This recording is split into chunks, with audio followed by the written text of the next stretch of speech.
야당이 곧 자정 이후 본회의에 탄핵안을 보고할 예정입니다. 헌법재판소가 탄핵을 결정하는데 재판관 9명 중 3명이 공석인 상황인데요. 6인 체제로도 탄핵 결정이 가능한지 지금부터 김주영 기자와 함께 따져보겠습니다. 김 기자, 곧 야당이 탄핵안을 보고하면 다음부터는 어떤 절차가 남아있을까요? 네, 국회가 대통령 탄핵안을 본회의에 보고하고 난 후에는요, 24시간 이후부터 72시간 안에 제적의원 3분의 2가 찬성하면 탄핵소추안이 가결됩니다. 그러면 헌법재판소가 심리를 진행하고 탄핵 여부를 결정하는데요. 노무현 전 대통령 탄핵 시도 때는 헌재 기각까지 63일, 박근혜 전 대통령 때는 92일, 그러니까 두세 달 정도가 걸렸습니다. 네, 그런데 지금 헌법재판관이 9명 중에 6명밖에 없는 상황이죠. 네, 헌법재판소 재판관은 대통령, 대법원장, 국회가 3명씩 추천해서 총 9명으로 구성되는데요. 10월에 국회 추천인 3명의 임기가 만료됐습니다. 그런데 국회가 국회 몫의 재판관 후보 추천을 하지 않으면서 공석 상태입니다. 헌법재판소법에 따르면 위헌이나 탄핵 같은 주요 사항은 7명 이상이 심리하고 6명의 동의가 필요한데요. 이 때문에 지금 탄핵 절차가 진행 중인 이진숙 방통위원장이 정족수 부족으로 심판이 늦어지는 게 부당하다고 효력정지 가처분 신청을 내서 인용이 됐고 6명 체제로 심리를 할 수 있게 됐습니다. 그러면 이 6인 상태로 대통령 탄핵을 결정하는 게 가능합니까?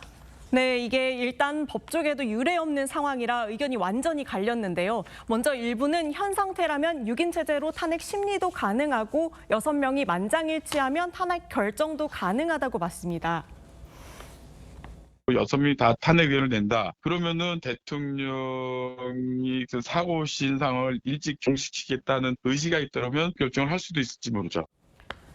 반면에 아예 심리부터 불가능하다는 의견과 심리는 가능하겠지만 대통령 탄핵이라는 중대한 결정을 한다는 점에서 정당성을 갖기 위해 공석인 3명이 임명된 후에야 결정이 가능하다는 의견이 나왔습니다. 6인의 찬성으로 하게 되면 1명만 반대도 안 되는 거거든요. 이거는 민주당 쪽에서 납득하지 못할 겁니다.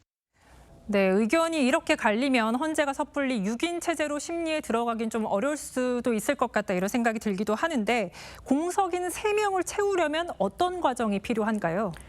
네, 이런 점을 의식한 듯 오늘 민주당이 정계선 서울 서부지방 법원장과 마은혁 서울 서부지법 부장판사를 추천했습니다. 이렇게 국회가 후보 추천을 하고 인사청문회를 거쳐서 최종 의결을 하면 대통령이 임명하는 형태인데요.